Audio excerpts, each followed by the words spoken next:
ನಮಸ್ಕಾರ ಸ್ನೇಹಿತರೆ. ಭಾರತ ಮತ್ತು ಇಂಗ್ಲೆಂಡ್ ನಡುವಿನ ಮೊದಲ ಟೆಸ್ಟ್ ಪಂದ್ಯ ರೋಚಕ ಹಂತಕ್ಕೆ ತಲುಪಿದ್ದು, ಇಂಗ್ಲೆಂಡ್ ಬ್ಯಾಟ್ಸ್ಮನ್ಗಳು ಮೊದಲು ಬೇಸ್ಬಾಲ್ ನಿಂದ ತಮ್ಮ ಆರ್ಭಟ ಮುಂದುವರಿಸಿದರೆ ನಂತರ ಭಾರತೀಯ ಸ್ಪಿನ್ನರ್ಸ್ಗಳು ಅಷ್ಟೇ ಘಾತಕ ಸ್ಪಿನ್ ದಾಳಿ ನಡೆಸುವ ಮೂಲಕ ಇಂಗ್ಲೆಂಡ್ ಬ್ಯಾಟ್ಸ್ಮನ್ ಗಳಿಗೆ ಅಷ್ಟೇ ತೀಕ್ಷ್ಣವಾಗಿ ಉತ್ತರ ನೀಡಿದ್ದಾರೆ.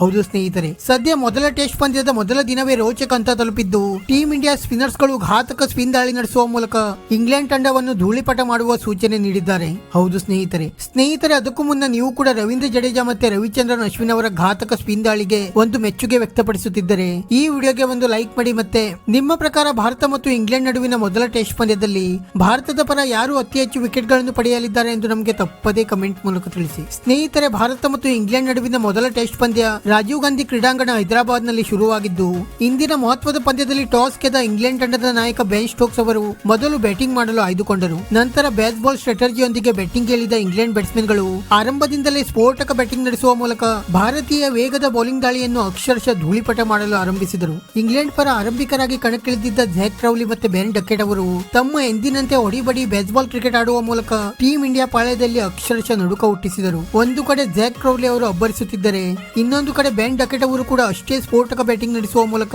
ಬೌಂಡ್ರಿಗಳ ಸುರಿಮಳೆಗೈಯಲು ಆರಂಭಿಸಿದರು. ಆದರೆ ನಂತರ ಬೌಲಿಂಗ್ ಇಳಿದ ಟೀಂ ಇಂಡಿಯಾ ಸ್ಪಿನ್ನರ್ಸ್ ಗಳು ಆರಂಭದಿಂದಲೇ ಇಂಗ್ಲೆಂಡ್ ಬ್ಯಾಟ್ಸ್ಮನ್ ಗಳ ಮೇಲೆ ಒತ್ತಡ ಹೇರಲು ಆರಂಭಿಸಿದರು. ಒಂದು ಹಂತದಲ್ಲಿ ಇಂಗ್ಲೆಂಡ್ ತಂಡ ಸ್ಫೋಟಕ ಬ್ಯಾಟಿಂಗ್ ನಡೆಸುವ ಮೂಲಕ ವಿಕೆಟ್ ನಷ್ಟವಿಲ್ಲದೆ 55 ರನ್ ಗಳನ್ನು ಗಳಿಸಿ ಅಕ್ಷರಶಃ ಸುಸ್ಥಿತಿಯಲ್ಲಿತ್ತು. ಆದರೆ ನಂತರ ಘಾತಕ ಬೌಲಿಂಗ್ ದಾಳಿ ನಡೆಸಿದ ರವಿಚಂದ್ರನ್ ಅಶ್ವಿನ್ ಅವರು ಸ್ಫೋಟಕ ಬ್ಯಾಟಿಂಗ್ ನಡೆಸುತ್ತಿದ್ದ ಬೆನ್ ಡಕೆಟ್ ಅವರನ್ನು LBW ಜಾಲಕ್ಕೆ ಸಿಲಿಸುವ ಮೂಲಕ ಭಾರತ ತಂಡಕ್ಕೆ ಮೊದಲ ಯಶಸ್ಸನ್ನು ದೊರಕಿಸಿಕೊಟ್ಟರೆ, ನಂತರ ಬ್ಯಾಟಿಂಗ್ ಗೆ ಬಂದ ಒಲಿ ಪೋಪ್ ಅವರು ಕೂಡ ರವೀಂದ್ರ ಜಡೇಜಾ ಅವರ ಘಾತಕ ಸ್ಪಿನ್ ದಾಳಿಗೆ ಬಲಿಯಾದರು. ನಂತರ ಮತ್ತೆ ಬೌಲಿಂಗ್ ಇಳಿದ ರವಿಚಂದ್ರನ್ ಅಶ್ವಿನ್ ಅವರು ಆರಂಭಿಕರಾಗಿ ಕಣಕ್ಕಿಳಿದಿದ್ದ ಜ್ಯಾಕ್ ಕ್ರೌಲಿ ಅವರಿಗೆ ಕೇವಲ 20 ರನ್ ಗಳಿಗೆ ಪೆವಿಲಿಯನ್ ದಾರಿ ತೋರಿಸಿದರೆ, ಇಂಗ್ಲೆಂಡ್ ತಂಡ 60 ರನ್ ಗಳಿಗೆ 3 ವಿಕೆಟ್ ಗಳನ್ನು ಕಳೆದುಕೊಂಡು ಅಕ್ಷರಶಃ ಸಂಕಷ್ಟದಲ್ಲಿ ಸಿಲುಕಿತು. ಸದ್ಯ ಇಂಗ್ಲೆಂಡ್ ತಂಡ ಮತ್ತೆ ಫೈಟ್ ಬ್ಯಾಕ್ ಮಾಡುತ್ತಿದ್ದು, ಭಾರತೀಯ ಸ್ಪಿನ್ ದಾಳಿಯನ್ನು ಸಮರ್ಥವಾಗಿ ಎದುರಿಸುವ ಮೂಲಕ 3 ವಿಕೆಟ್ ಕಳೆದುಕೊಂಡು 100 ರನ್ಗಳ ಗಡಿ ದಾಟಲು ಯಶಸ್ವಿಯಾಗಿದೆ. ಆದರೆ ಟೀಂ ಇಂಡಿಯಾ ಸ್ಪಿನ್ನರ್ಸ್ ಗಳು ಕೂಡ ಅಷ್ಟೇ ತೀಕ್ಷ್ಣವಾಗಿ ಬೌಲಿಂಗ್ ನಡೆಸುತ್ತಿದ್ದು, ಇಂಗ್ಲೆಂಡ್ ಬ್ಯಾಟ್ಸ್ಮನ್ ಗಳು ಯಾವುದೇ ಹಂತದಲ್ಲಿಯೂ ಕೂಡ ಪೆವಿಲಿಯನ್ ಪರೇಡ್ ನಡೆಸುವ ಸಾಧ್ಯತೆ ಇದೆ. ಸ್ನೇಹಿತರೆ, ನಿಮ್ಮ ಪ್ರಕಾರ ಭಾರತ ಮತ್ತು ಇಂಗ್ಲೆಂಡ್ ನಡುವಿನ ಮೊದಲ ಟೆಸ್ಟ್ ಪಂದ್ಯವನ್ನು